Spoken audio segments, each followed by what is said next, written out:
going to show the process for resetting the power valve. And you might ask, why do that? Well, if you've had everything apart, you should probably do that. If you're going to do any changes to your ECU, like flashing, or if this has been replaced or modified, you should reset your power valve, okay? Because this is an electronic motor in here that controls the power valve.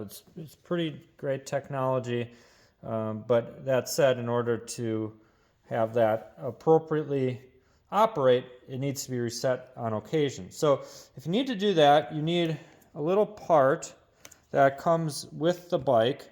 It's actually called a wake-up dongle. It's this piece here. It comes along with a few other things like your open number plate and a few other accessories. In any case, the process for doing this is basically this.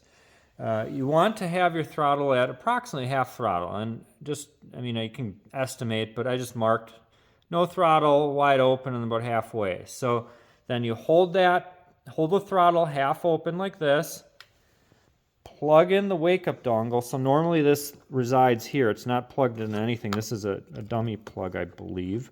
And that just sits right in there. So you unplug that, and then with the throttle half open, you put this in.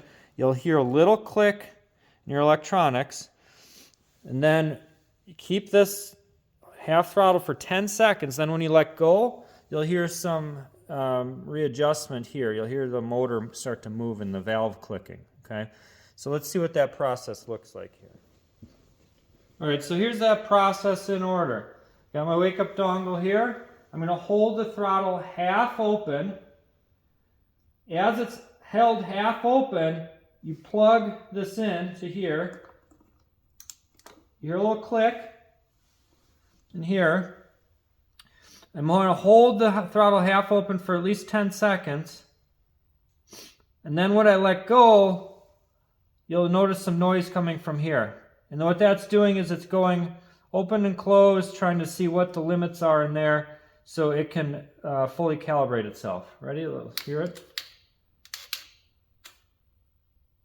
Perfect. And that's all there is to it.